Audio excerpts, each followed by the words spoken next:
22 апреля – самая волнующая и торжественная дата в истории человечества, дата, которую ежегодно, как большой праздник, отмечают советские люди и трудящиеся всех стран.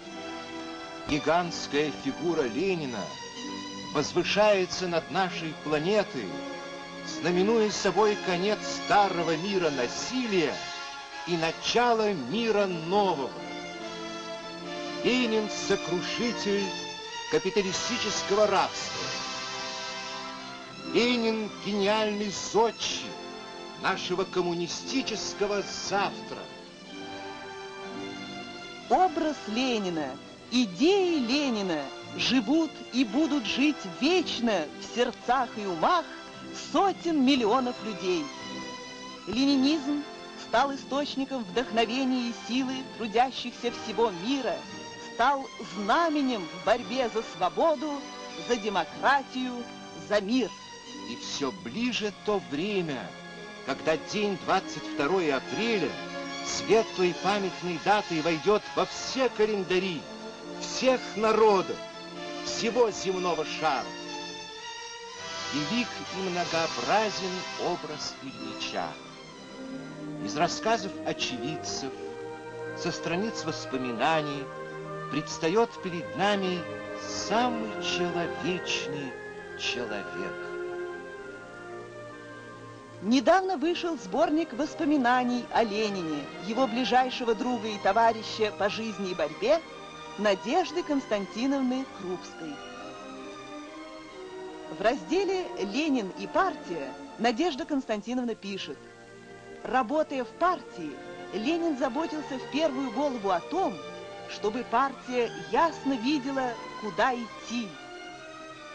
Не учесть, сколько времени, сколько бессонных ночей посвятил Ленин на обдумывание того, по какому пути надо идти партии». Алексей Максимович Горький в воспоминании о Владимире Ильиче пишет: «Героизм его – это героизм человека, который отказался от всех радостей мира ради тяжелой работы для счастья людей». Воспоминания об Ильиче, рассказы о нем, его соратников по борьбе, долгие годы работавших с ним, ярко рисуют мудрость и мужество, душевное богатство Ленина, великого мыслителя и революционера. Институт марксизма-ленинизма при ЦК КПСС подготовил к печати в Госполитиздате третью часть сборника воспоминаний о Владимире Ильиче Ленине. Эти воспоминания воссоздают образ великого Ленина, создателя коммунистической партии, первого в мире социалистического государства, неутомимого организатора, вождя, друга и учителя народных масс. О памятных встречах с Лениным сегодня расскажут старейшие члены нашей партии, товарищи Карпова, Кучкин и Алексеев. Владимир Ильич Ленин в Лондоне в 1902-1903 годах. Так озаглавил свои воспоминания товарищ Алексеев.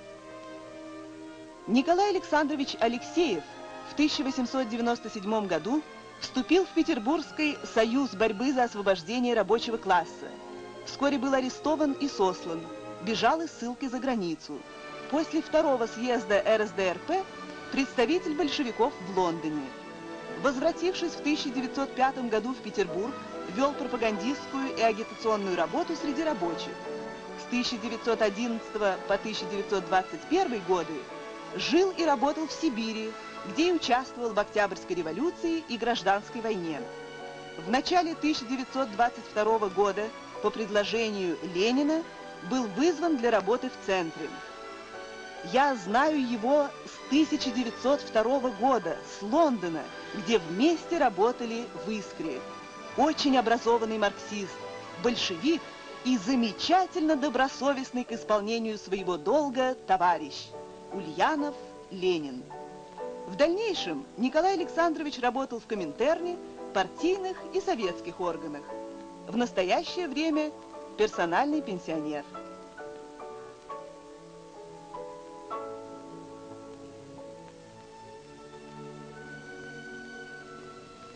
Мое личное знакомство с Владимиром Ильичем началось в апреле 1902 года в Лондоне. Туда переселялась половина редакции «Искры», когда дальнейшее пребывание ее в Германии стало небезопасно. Перед этим мне было поручено переговорить с английской социал-демократической федерацией относительно печатания «Искры» в ее типографии. Согласие было дано сразу, с условием, что у нас будут свои наборщики. Первыми прибыли в Лондон Владимир Ильич и Надежда Константиновна. Недели через две приехали Вера Ивановна Засулич и Мартов. Владимир Ильич сказал, что мне надо будет жить вместе с Засулич и Мартовым, которые плохо знали английский язык. Ему же необходимо жить с Надеждой Константиновной отдельно. Для них подыскали две маленьких комнатки без мебели, приобрели необходимую утварь.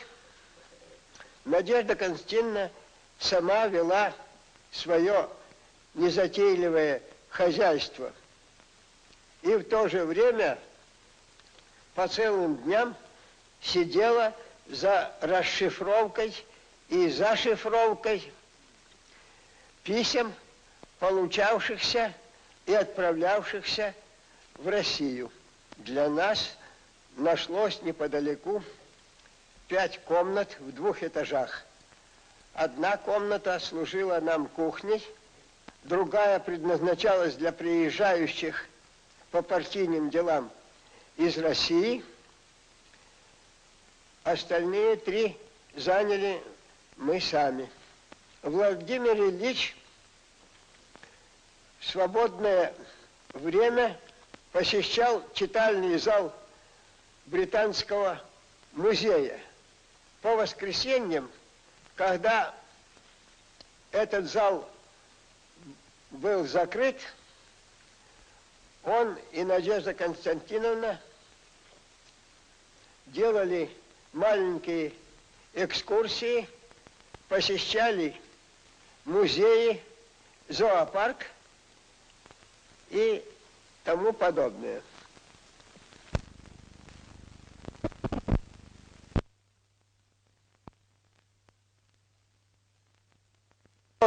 Жившими в Лондоне не заводили. Они относились враждебно к марксистам. Владимир Ильич и Надежда Константиновна, желая усовершенствоваться в английском языке, хотели брать уроки английского языка в обмен на русский. Соответствующее объявление было напечатано в еженедельнике «Атенеум». На это объявление откликнулся некий мистер Реймонд, служащий одной издательской фирмы, почтенный старик, лицом похожий на Дарвина. За целый год пребывания в Лондоне Владимир Ильич только дважды выступал пред эмигрантской аудиторией. В первый раз он сделал доклад об аграрной программе нашей партии. Во второй раз выступал на митинге в годовщину Парижской коммуны, то есть 18 марта 1903 года, организованном нами совместно с польскими социалистами он произнес блестящую речь об историческом значении Парижской коммуны. К сожалению, эта речь не была записана. Дорожа своим временем, Владимир Ильич, тем не менее, охотно согласился провести ряд бесед в рабочем кружке, устроенном при моем ближайшем участии. По мысли Ленина, «Искра» должна была служить центром объединения действовавших разрозненно в России социал-демократических организаций. Необходимо было созвать партийный съезд. Первый съезд, состоявшийся в 1898 году, когда Владимир Ильич был в ссылке, не привел к объединению, потому что избранный на нем Центральный комитет вскоре был арестован. Организацией «Искры» был создан организационный комитет по созыву нового съезда. Он состоялся в 1903 году, уже после того, как «Искра» переселилась в Женеву. Владимир Ильич был убежден, что доживет до социалистической революции. Об этом он определенно говорил мне. Но он не только дожил до этой революции, но и возглавил ее. Гениальный ум, обширные разносторонние знания, огромная работоспособность, беззаветная преданность делу освобождения рабочего класса в сочетании с простотой жизни, простотой в обращении и отношениях с товарищами, полным отсутствием личного тщеславия, таковы качества, сделавшие Ленина тем, чем он был, вождем миллионов трудящихся всего света.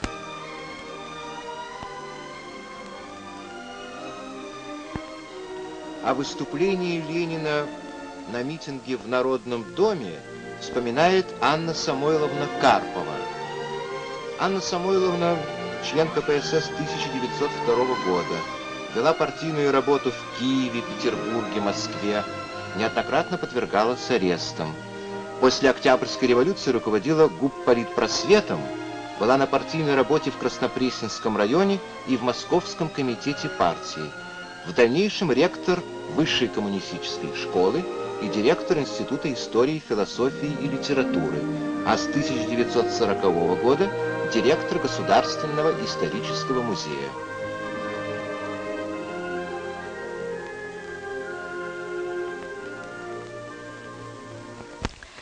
Первое выступление Владимира Ильича Ленина на открытом митинге в России произошло в мае 1906 года в Народном доме Панина в Петербурге. Это было тогда, когда еще бурлили волны революционного движения после забастовки 1905 года, после восстания в Москве, революционного восстания в декабре в Москве. И когда еще шли революционные вспышки по селам и деревням. Самодержавие готовилось к решительному удару по революционному движению рабочего класса и крестьянства, но еще не было готово и заигрывало с либеральной буржуазией, стараясь через нее повлиять на революционное движение. Готовясь к соглашению с самодержавием, либеральная буржуазия, так называемая партия кадетов, усиленно обрабатывала общественные мнения, устраивая собрания. Вот такое собрание и происходило в Народном доме Паниной. Мы с товарищем пришли, когда собрание уже началось. Председательствовал Мякотин. Доклад делал известный историк в то время Василий Васильевич Водовозов. Собрание было многолюдное, все места были заняты, стояли в проходах, сидели на подоконниках. Когда выступал Водовозов, усиленно агитировал и убеждал аудиторию, которая состояла из интеллигенции, студентов, курсисток, было очень много рабочих, в том, что надо надеяться на Государственную Думу и на партию кадетов, который не подведет ни рабочий класс, ни крестьянство. И не пойдет на соглашение с правительством. Еще до окончания доклада мы увидели, что по среднему проходу пробирается небольшая группа людей. Мы узнали Владимира Ильича Ленина, Надежду Константиновну Крупскую и знакомую нам Людмилу Рудольфовну Минжинскую, Гальденберга Мешковского и еще нескольких незнакомых людей. Они остановились в 10-12 шагах от трибуны, так как дальше пройти не было возможности. Владимир Ильич, который знал товарища, с которым я была, знаками подозвал его к себе. Товарищ с трудом пробрался к нему. Вот тезисы для выступления. Запишитесь непременно. И в этом сказалась характерная черта Владимира Ильича. Тщательно подготовлять не только большое, но и малое дело, вплоть до тезисов и резолюций. Доклад окончен, начались прения. Выступают 2-3 оратора, которые говорят о переговорах кадетов с правительством как о предательстве. Выступают кадеты, среди них член Государственной Думы Огородников. Он говорит о том, что кадеты ни в коем случае не предполагали даже и не думали вступать в соглашение с правительством. Он говорит с пафосом, задушевно, чувствуется нотка такая близости к аудитории. Аудитория слушает внимательно. Часть удовлетворены, а некоторые смущены. По существу ведь так, только велись переговоры, а переговоры – это еще не соглашение. Мы смотрим на Владимира Ильича. Он весь внимание, он улыбается своей особенной улыбкой, как он нередко поглядывает на тех, кому собирался дать отповедь. Он даже послал давно записку с просьбой записать его в прениях, но уже прошло несколько ораторов, и его все не вызывает.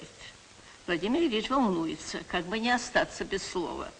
«Надо бы узнать, записали ли меня», — обращается он к окружающим. Кто-то пробирается к трибуне. Очень скоро Владимир Ильич получает слово. И вот он на трибуне. Аудитория равнодушно смотрит на него. Она его не знает. Он для нее очередной оратор. Но вот он заговорил. Сила слова Владимира Ильича была не в пафосе, не в громких фразах, а в остроте мыслей, в ее логичности. Владимир Ильич начал свою речь с того, что все выступающие ораторы-кадеты уверяли нас, что ни в какое соглашение с правительством они не вступали, даже об этом не думают. Соглашения не было, были только переговоры. Но что такое переговоры? Переговоры – это начало соглашения. А что такое соглашение? Это конец переговоров. Хорошо помню изумление, которое охватило всех слушателей от неожиданности, от столь простой, но такой ясной, точной формулировки сущности спора.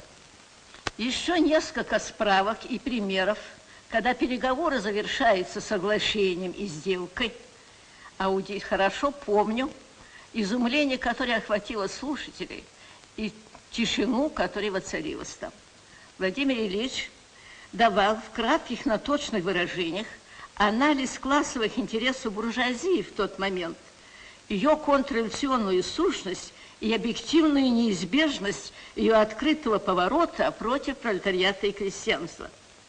Как только торг либеральной буржуазии с правительством увенчается успехом, рабочему классу и крестьянству грозит потеря всего, чего он добился в дни революционного подъема. Необходимо разоблачать контрреволюционную сущность либеральной буржуазии, внедрять в сознание рабочих мысль, что только в союзе с крестьянством, руководя его борьбой, пролетариат сможет продолжать борьбу за доведение революции 1905 года до конца. Подвижность Владимира Ильича на трибуне, его юмор, суровая сосредоточенность, совершенно исключительное богатство интонаций захватывало слушателей. Он окончил. Прошло несколько секунд в полной тишине. Она прервалась шумными аплодисментами и возгласами одобрения.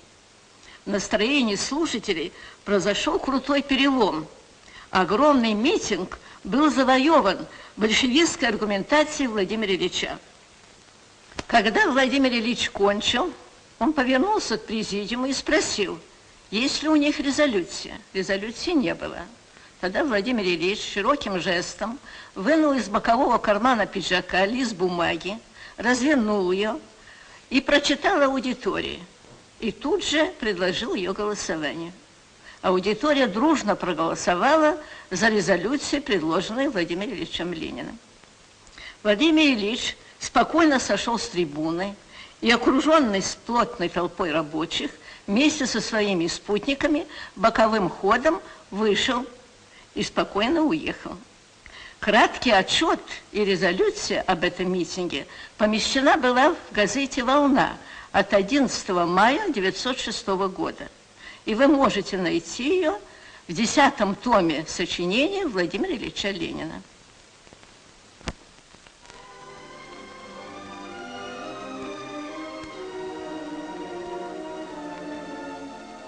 О Первом Всероссийском съезде крестьянских депутатов вспоминает товарищ Кучкин.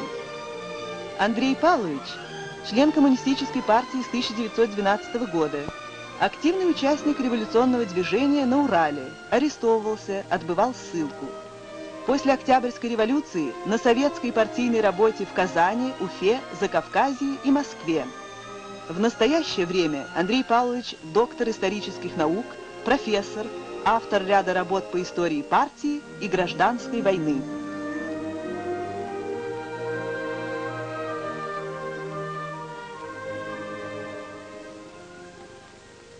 Первое мое знакомство с Лениным было заочным.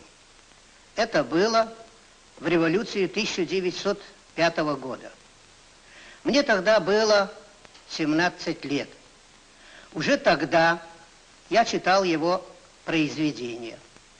А затем, начиная с 1910 года, с его произведениями я знакомил в подпольных кружках рабочих. Я не видел Ленина, а мне очень хотелось увидеть его. И вот, наконец, мое желание сбылось. В 1917 году, в апреле месяце, солдатами Пермского военного округа я был послан как большевик делегатом на Первый Всероссийский съезд крестьянских депутатов.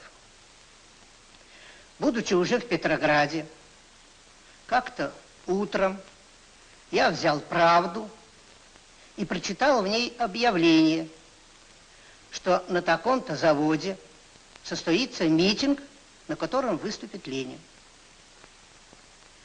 Сердце мое забилось от радости, что я могу, наконец, увидеть Ленина.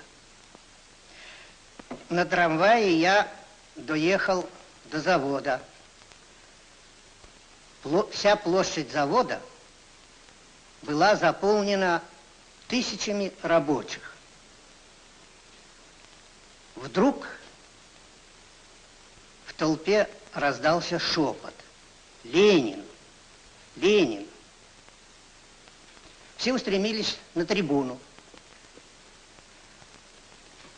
Высокий человек, стройный, гладко выбритый, в шляпе, поднимался по ступенькам трибуны. За ним шел человек с усами, с бородкой клинышком. Раздались бурные аплодисменты. Буря оваций нарастала.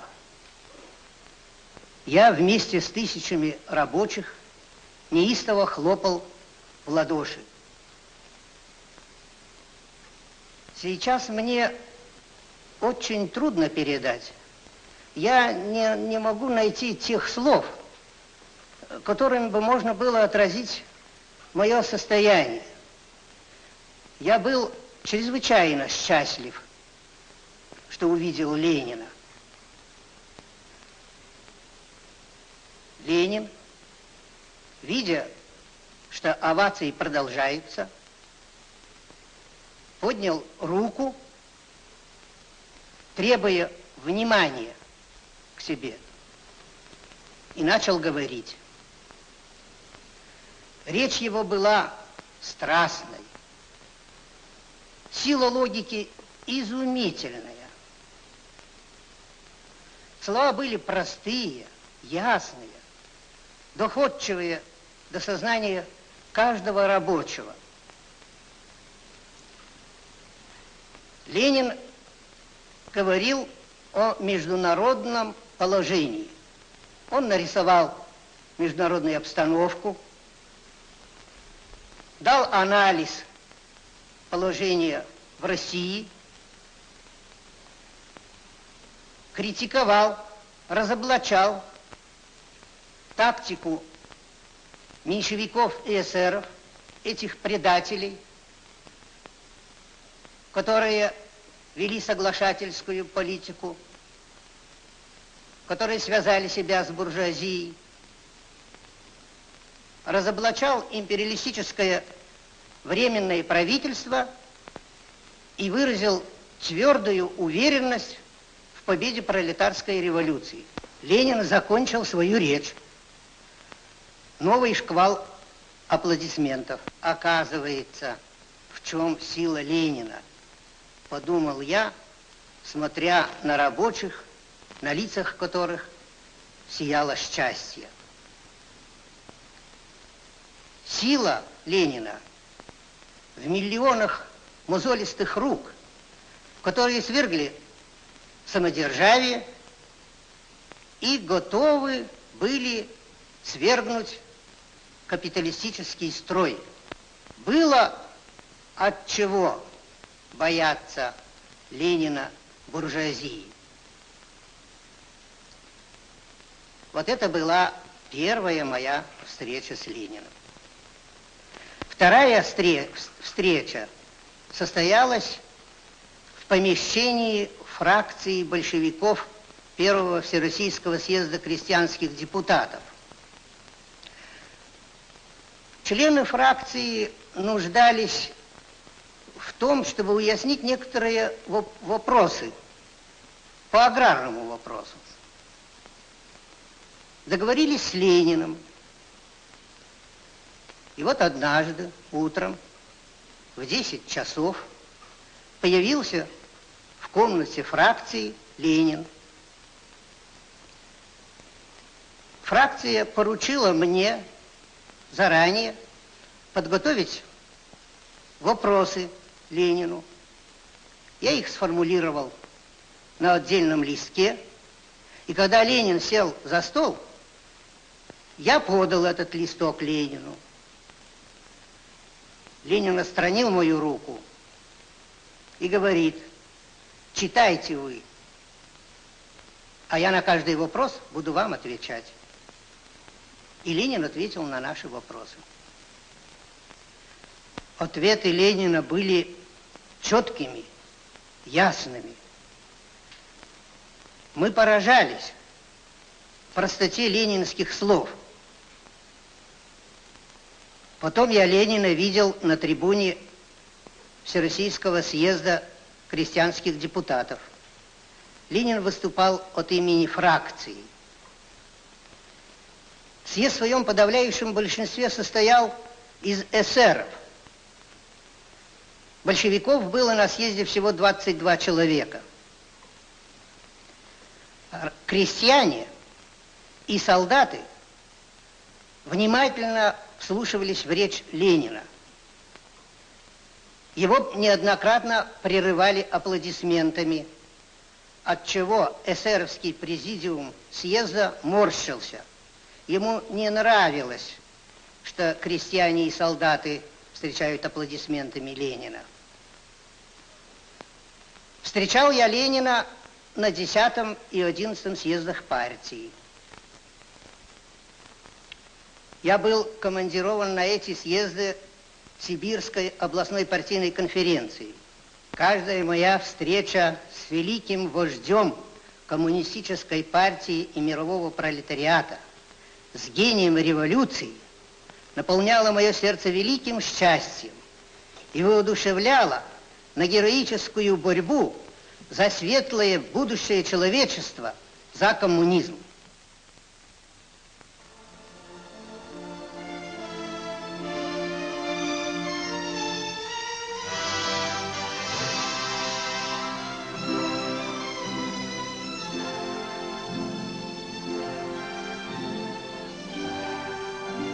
Имя Ленина, его дела и учения будут жить в веках и тысячелетиях. Они бессмертны. Ленин жил, Ленин жив, Ленин будет жить. Знамя Ленина непобедимо. Оно в твердых руках миллионов и миллионов людей. Везде и во всем имя Ленина с нами. Мы будем нести, несли и несем его Ильичево знамя.